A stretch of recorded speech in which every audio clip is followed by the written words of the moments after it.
За сайн байцгаана уу хүүхдүүдээ. Энэ удаагийн хичээлээр огтрон геометрийн бодлогоодаас бодноо. За тэгэхээр чухал үндсэн нэг хоёр санаа байгаа. Заавал хүүхдүүд маань мэдчих шаардлагатай гэсэн үг. За тэрнтэй төстэй түүнийг ашиглах хоёр төрлийн бодлого бодчих юм аа. За тэгэхээр чанарууд руу оръё. За пирамидын тийм ээ хажуу ирмгүүд тэнцүү бол түүний өндөр суурийн олон өнцгтийг багтаасан дойргийн төв дээр буuna. За энэ ямар учиртай юм бэ гэхээр пирамидын тийм ээ хажуу ирмгүүд нь хэрвээ тэнцүү байгаа тохиолдолд бид нэр өндөр буулгахад яах нь вэ? Тухайн пирамидын суур ямар байна? Тэр суур багтаасан тойргийн төв дээр нь яах нь өндөр нь буудаг. За энэ ямар учиртай вэ гэхээр бид нэр мэдээж өндөр буулна тийм үү? Тэр өндөр буулгахад ийм гурван шигийг гурвалжин үснэ. За энийг багш нь ингээд өнгөөр будаад харуулж байна. За энэ гурван шигийг гурвалжин маань ямар учиртай гурвалжин бэ гэхэл нэгдүгээрт тэгшинст гурвалжин. За хоёрдугаарт SH гэдэг өндөр үл яах нь вэ? Энэ гурван гурвалжны гурвлангийнх нь кайт тулчиж байгаа юм. Нөгөө талаас гипнозаараа энэ гурван гурвалжны хоорондоо бүгд тэнцүү. Тэгэхээр юу гэсэн үг вэ гэхээр Pythagoras теорем хэрэглэх юм бол энэ BH, HC, HA гэсэн гурван кайтд маань яах нь вэ? Тэнцүү болж таарна. Тэгэхээр энэ ямар ч үстэй цэг вэ гэхлээр энэ H цэг маань багтаасан тойргийн гурвалжны багтаасан тойргийн төв болж таарч байна. За тэгэхээр заавал тийм ээ гурвалжин суурьтай байх ёстой юу гэвэл үгүй. Хэрв пирамидын хажуу өрөмгүүд нь тэнцүүл байх юм бол яах нь вэ? Өндрийнхэн суурь тухайн тэр суурь нь хэдэн ч олон өнцгт байсан багтаасан тойрог яах нь төв дээр нь заавал буудаг гэсэн үг. За хоёрдугаарт нь пирамидын хажуу талсууд нь суурьтайгаа тэнцүү өнцөг үүсгэдэг бол өөрөөр хэлбэл хажуу талс болгоно нь тэр суурийн хавтгаатай ижлэхэн өнцөг үүсгэдэг бол одоо жишээлбэл энэ зураг дээр авах юм бол 75 градус өнцөг үүсгэж байгаа тохиолдолд яах нь пирамидын өндөр нь хаанаа бодог вэ гэхээр тухайн олон өнцгтийн заавал гурвалжин байх албагүй. Тухайн олон өнцгтөд багтсан тойргийн төв дээр нь заавал яах нь бодог байх нэ. За тэгэхээр энэ хоёр чанарыг бид нэр ер нь заавал мэдэх шаардлагатай. За үүнийг хэрэглээд ер нь бол Есийн тэр нөхөх даалгаврыг хүндөвтөр төвшний даалгавруудад ер нь их өргөн хэрэглэгддэг гэж ойлгож болох нэ. За тэгэхээр бүгдээрээ одоо бодлого руу орцгоё. За нодон жилийн буюу 2022 онд ирсэн огтрон геометрийн бодлого байна. За юу гэж нэхлээр гурвалжин пирамидын тэр ABC суурьтай. Гэтэ ABC суурь маань 6 8 10 гэсэн урттай. Тэгэхээр 6 8 10 гэдэг маань үндсэндээ бидний нөгөө Pythagoras теорем биелүүлж чадах тийм 3 5 байгаа харагдаж байна. Тэгэхээр энэ суурь маань өөрөө тэгш өнцөгт гурвалжин болж таарах. За тэгээд пирамидын хажуу талс бүр суурийн хавтгаатай 60 градусын өнцөг үүсгэнэ. 60 градусын өнцөг үүсгдэг. За энд хажуу талд ерөөдөө зураг зурсан байна тийм ээ. SDA өнцөг, за SE өнцгүүд бүгдээрээ тэнцүү 60 градус өнцөг гэж ойлгож болно.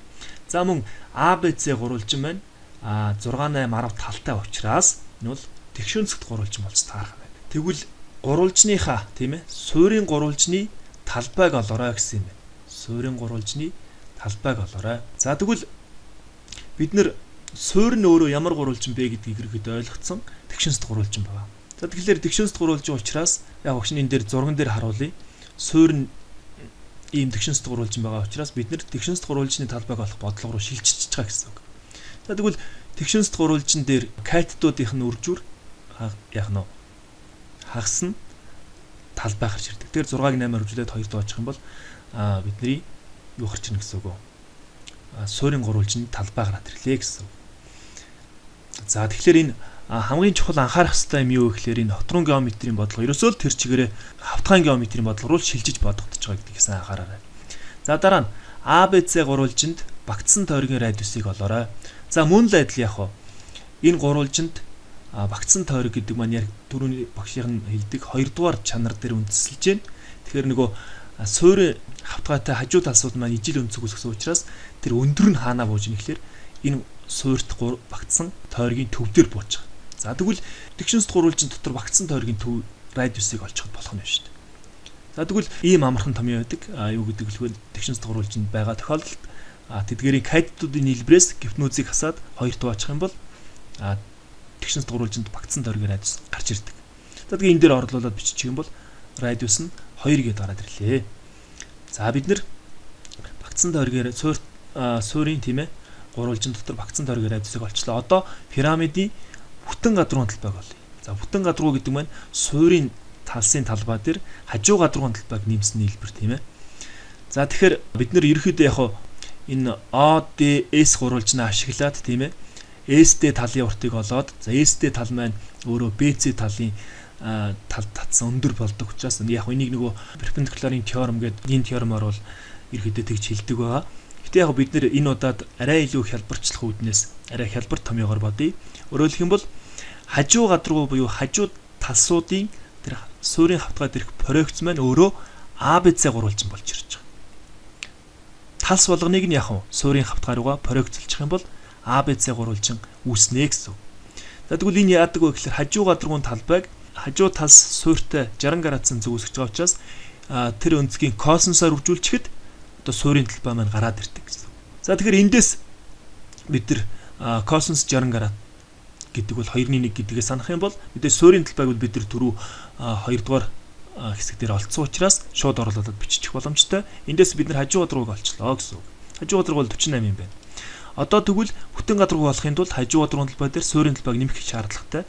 За ингээд хоёр зүйлээ мэдсэн учраас тэдгэрийн хэлбэр маань 72 гэж гарч ирж байна. За дөрөвтөх нь за бид нар пирамид хэлбэртэй тийм ээ конус хэлбэртэй юм бичтүүдийн эзлэхүүнийг олохдоо суурийн талбайг өндөрөөр үржүүлчихэд заавал 3-1 гэдэг тоогоор үржүүлдэг. За нөгөө призм хэлбэртэй, цилиндр хэлбэртэй юм бичтүүдээр суурийн талбайг өндөрөөр үржүүлсэн тохиолдолд 3-1-ээр үржүүлдэггүй шүү дээ. За тэгэхээр биднэрт эзлэхүүнийг олоход суурийн талбай хэрэгтэй юм байна. Бас өндөр хэрэгтэй юм байна. Суурийн талбайг бид нар мэднэ. Өмнө олцсон учраас тийм ээ. Одоо бидэрт ганцхан өндөр хэрэгтэй. За тэгвэл өндрийг тэгвэл яаж олох вэ гэхээр энд өгөгдсөн хэмжээ нь бол OD талынх нь урт 2 гэд бид нэр түрүү багцсан дөргийн радиус гэд олцсон. Тэгвэл 2-ыг танкс 60-аар үржүүлчихэд яг эсрэг катет буюу OS тал нь гараад ирэх нэ. За тэгээд танкс 60 дээр бид нар язрууны 3 гэдгийг утгаа мэдж байгаа учраас шууд орлуулад бичих шаардлагатай. За эндээс эзлэхүүн бол 16 язрууны 3 гэд гараад ирж байна. За баттгал болгоод 2012 онд ирсэн нэг октон геометрийн нөхөх бодлогоос бодож өгье. За энэ бол бас нэлээд хүндэвтэр бодлогод ордог учраас бас ихэвчлэн нөхөх төрлийн өндөр оноотой бодлогуудад ерөнхийдөө ийм төрлийн бодлогод орж ирдэг. За одоо гурвалжин пирамидын суурь нь 30 градус хурц өнцөг тэгшинст гурвалжин. За одоо энэ гурвалжин пирамид байна. Суурь нь яг нь ийм тэгшинст гурвалжин. Гэхдээ энэ өнцөг нь яг нь 30 градус байна. За пирамидын хажуу өрөмгүүд бүгдээрээ тэнцүү 4 гэж байна.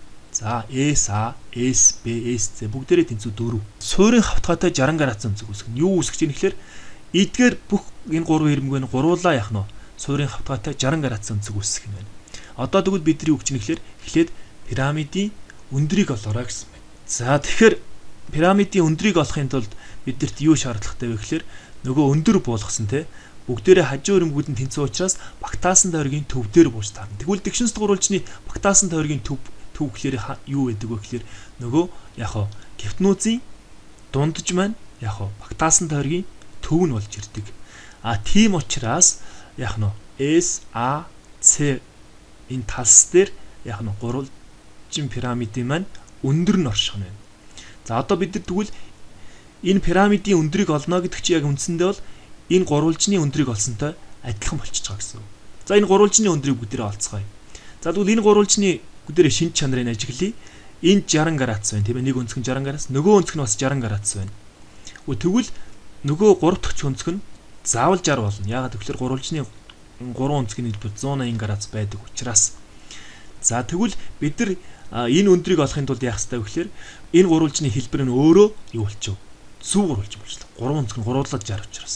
Тэгвэл зөв гурвалжны бүх тал нь тэнцүү. Хажуу өрөмгүүд бүгдээрээ 4 учраас суурийн тал буюу AC тал нь бас 4.